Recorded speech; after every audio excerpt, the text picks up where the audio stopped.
Hello दोस्तों, नमस्कार। एक बार फिर से मेरे यूट्यूब चैनल पर आपका स्वागत है। तो आशा करता हूं कि आप सभी लोग बढ़िया होंगे। तो ये हमारा कंज्यूमर सरप्लस का दूसरा वीडियो है। तो हमने पिछले वीडियो में क्या पढ़ा, उपभोक्ता की बचत के लिए हमने गणनावाचक विश्लेषण पढ़ा। जबकि इस वीडियो में हम क्या पढ़ने वाले हैं, क्रमवाचक विश्लेषण पढ़ने वाले हैं। गणनावाचक विश्लेषण किसने दिया? प्रोफेसर मार्शल ने दिया था। किसने दिया? प्रोफेसर मार्शल ने। और ये क्रमवाचक विश्लेषण किसने दिया? प्रोफेसर हिग्स ने दिया। तो हमारे दोनों विश्लेषण से नेट एग्जाम में काफ़ी क्वेश्चन आते हैं। हमने पिछले वीडियो में मार्शल के जो हम गणनावाचक विश्लेषण था वहाँ से आने वाले क्वेश्चन हमने पढ़े थे। अब हम इसमें क्या पढ़ेंगे, प्रोफेसर हिग्स का क्रमवाचक विश्लेषण पढ़ेंगे और इससे आए हुए पिछले एग्जाम में आए हुए क्वेश्चन भी हम सोल्व करेंगे। तो ये टॉपिक्स हमारा यूजीसी नेट और अभी जैसे राजस्थान में फर्स्ट ग्रेड की जो वैकेंसी निकली हुई है, आरपीएससी फर्स्ट ग्रेड इकोनॉमिक्स, तो उसके लिए ये टॉपिक काफ़ी इम्पोर्टेंट होने वाला है। तो हम सीधा अपना टॉपिक शुरू करते हैं। उपभोक्ता की बचत क्रमवाचक विश्लेषण किसने दिया? प्रोफेसर हिग्स ने दिया। अब देखिए, प्रोफेसर हिग्स की बुक का नाम क्या था? Value and capital. और ये कब आई? 1939 में आई। अब देखिए, प्रोफेसर हिग्स ने अपना कौन सा क्रमवाचक विश्लेषण दिया?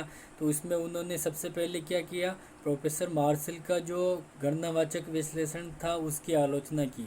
तो उसकी क्या आलोचना की? मार्शल क्या मानते थे? उपयोगिता को मापा जा सकता है। मार्शल क्या मानते थे? उपयोगिता को मापा जा सकता है। जबकि हिग्स क्या मानते हैं? उपयोगिता को मापा नहीं जा सकता है।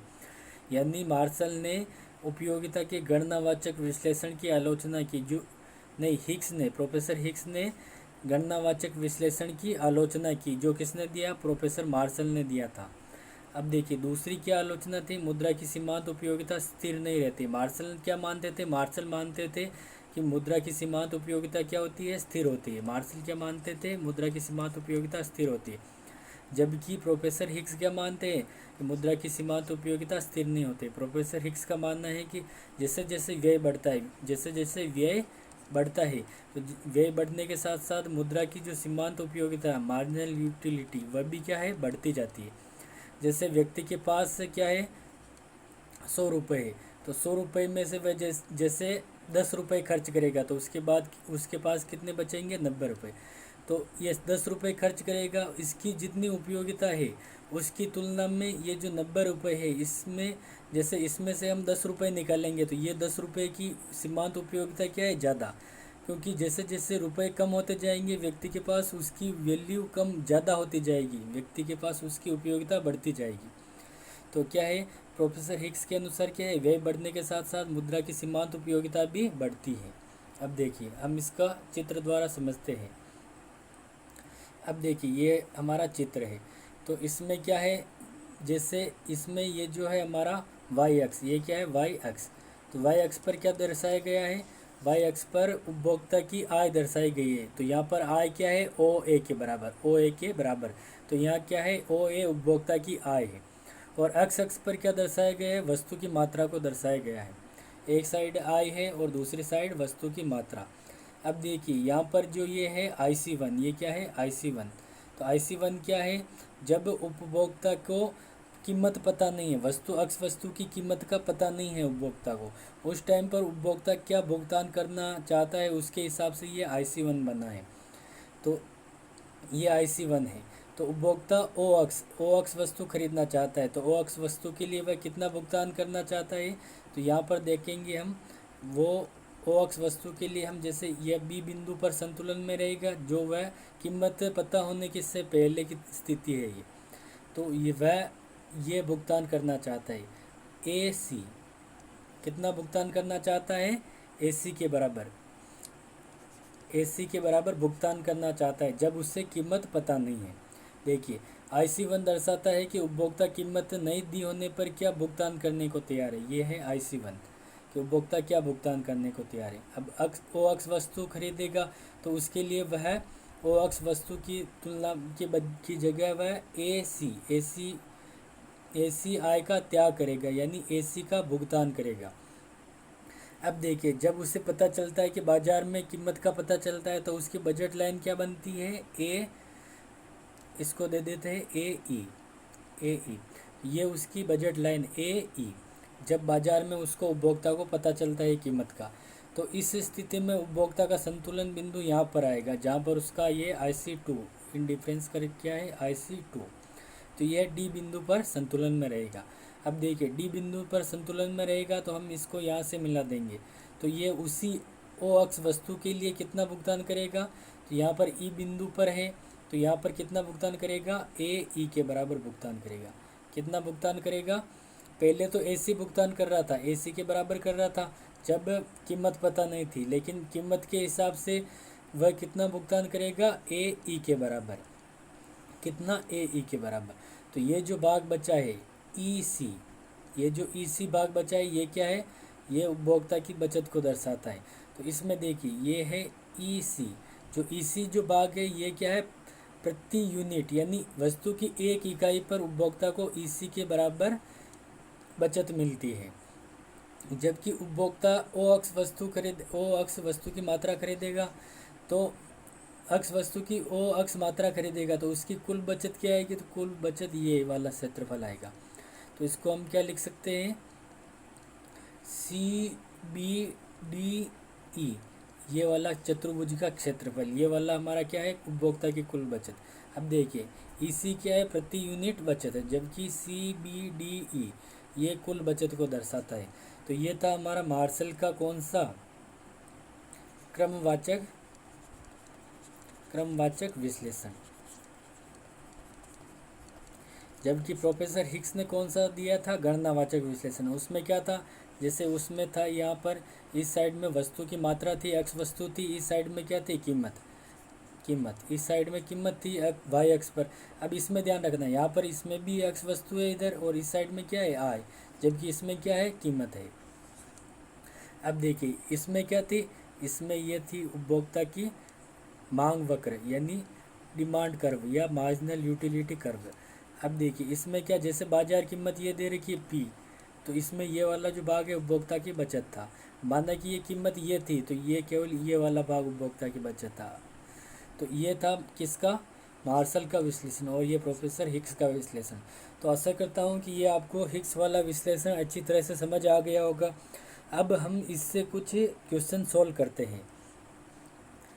तो यहाँ पर देखिए ये हमारा क्वेश्चन कब आया था, जून UGC नेट पेपर सेकंड में आया था, जुलाई 2016 में आया हुआ था। तो इसमें देखिए दिए गए मानक आरेख में उपभोक्ता अधिशेष की माप है। तो हमने अभी पढ़ा है कि हमें अगर क्षेत्रफल निकालना तो ये पूरा वाला ये वाला क्षेत्रफल, ये कंज्यूमर सरप्लस कुल। लेकिन यहाँ पर क्या है, यहाँ पर ये दे रखा जो हमने प्रति यूनिट, कौन सा प्रति यूनिट, प्रति इकाई पर उपभोक्ता अधिशेष के हिसाब से दे रखा है क्वेश्चन।